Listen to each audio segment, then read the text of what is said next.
A very good evening and welcome to the State of Business, our television's prime time business news bulletin. I'm Madhusha Palakumar. Let's take a look at the headlines first. CBSL expects inflation to be 4 to 6% during second half of 2018. Two-day symposium on informal economy begins in Colombo. Now the stories in detail. Issuing the second monetary policy review of 2018, the Central Bank of Sri Lanka today stated that the Monetary Board has decided to reduce the upper bound of the policy interest rate of the standing lending facility by 25 basis points.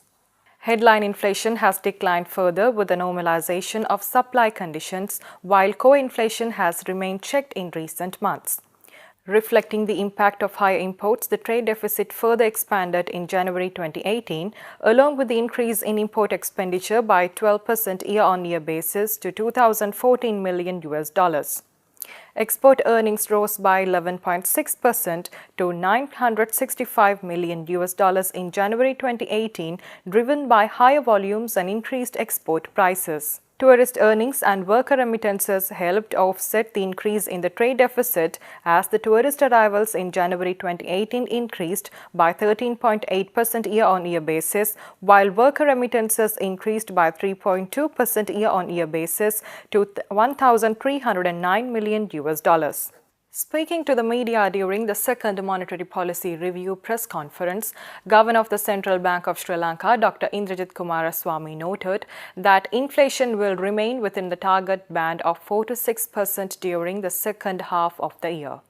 He also noted that along with favorable forward-looking indicators, this year the central bank expects a more promising growth outcome and a surplus in current account for the first time since 1987. The headline inflation rate is now within the band, the 4 to 6% band. Core inflation was always within the band, and we're seeing that inflation expectations are fairly firmly anchored now. And our expectation is that inflation would remain in the bottom half of the inflationary band through the rest of this year. Inflation expectations and the prognosis for inflation during the course of the year are all favorable and in favor of some loosening of monetary policy. Monetary Board was very vigilant about the trajectory of the fiscal performance. And at the moment, we see that certainly up to about 30th June, the government should be able to maintain its trajectory of fiscal outcomes that it has set out for itself, and hopefully for the rest of the year. But that is one area where clearly one would need to be very vigilant. Forward-looking indicators in relation to the business outlook and the purchasing managers index coming out positively seems to indicate that this year we should have a more favorable growth outcome. I mean, there are also other trends. I mean, the fact that exports were a record last year and FDI was a record last year. And if that momentum as far as those indicators are also maintained, then again, these are all key elements of a narrative that would seem to indicate that the growth framework of the economy is being improved. A two-day symposium on dilemmas, issues and challenges of the informal economy organized by the Employers Federation of Ceylon together with the International Labour Organization was inaugurated in Colombo this morning. The importance of having an informal economy in Sri Lanka was discussed at length during the symposium.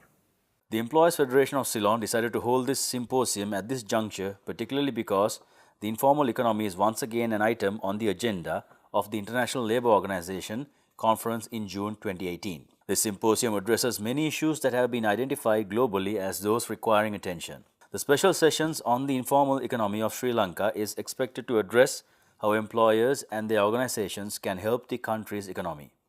We need the informal economy. What we need is to, improve their business by providing an enabling environment. So then only we can implement the labor laws properly as well. Are we informalizing the formal business? I ask myself why I'm saying that.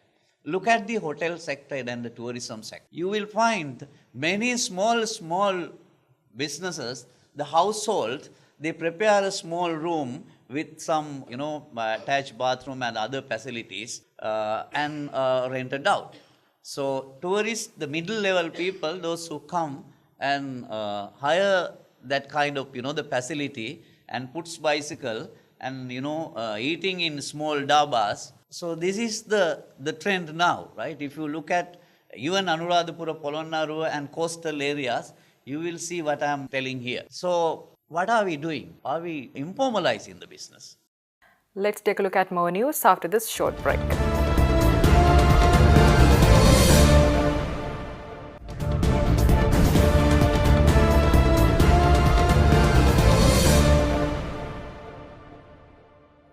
Welcome back. The first Microsoft Azure Summit organized by Microsoft Sri Lanka was held in Colombo this morning with the participation of regional speakers of the IT industry. The opening address was given by Hasita Abewardana, Country Manager for Microsoft Sri Lanka and Maldives, followed by presentations of practical case studies by local and foreign clients. The main objective of this summit is to create awareness of the advantages of the new Microsoft Cloud platform amongst potential users. The first Azure Summit in Sri Lanka. So if you ask me what Azure is our cloud platform, Microsoft Cloud Platform. And in line with our mission, which is to empower every person and every organization on the planet, the way we do this is through our cloud, which is Azure. So the discussion we are starting today in Sri Lanka with people who are attending the summit is to see how we can transform the businesses, how we can transform practically a country into the digital era. So that's the discussion we are starting. We are very encouraged with the registrations. We have over 1,000 registrations for this summit, and we are expecting a situation of we going house full. And there are a lot of interesting speakers, including local as well as some of our regional speakers here today. And we are excited about it, and we hope this event will make another milestone in our journey in Sri Lanka. The Sri Lanka Institute of Marketing announced the launch of the 18th Slim National Sales Congress 2018 and award ceremony to recognize and reward performances of the sales force in the country in Colombo last evening. Slim NASCO Awards is the only national level award ceremony where a salesperson is recognized as a champion amongst peers. This year, there are 22 industry categories under which nominations are called for. The interesting factor this year would be the new areas that will be added, which will be spoken to you by the experts in detail. But our final category, when we concluded last year, was the Territory Manager of the Year. But now, the Regional Manager of the Year will come in and the National Sales Manager of the Year will come in. So all this is coming with the excess demand of the program. And I'm sure most of the corporates are looking forward to put their employees in here for the battle to develop them to the next level. Let's take a look at the stocks after this short break.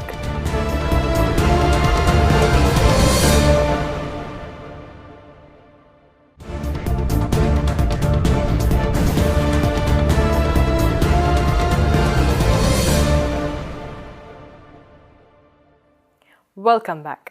Trading at Colombo Stock Exchange ended on a mixed note today.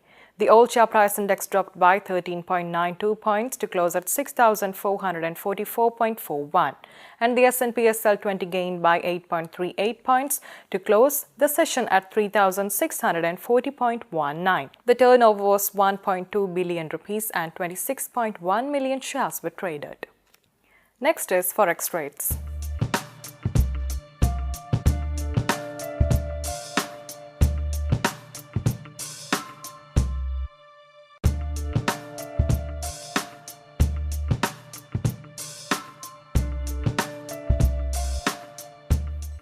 With that, we are wrapping up State of Business for the day. We'll meet you tomorrow at the same time with more latest news. Until then, take care. Good night.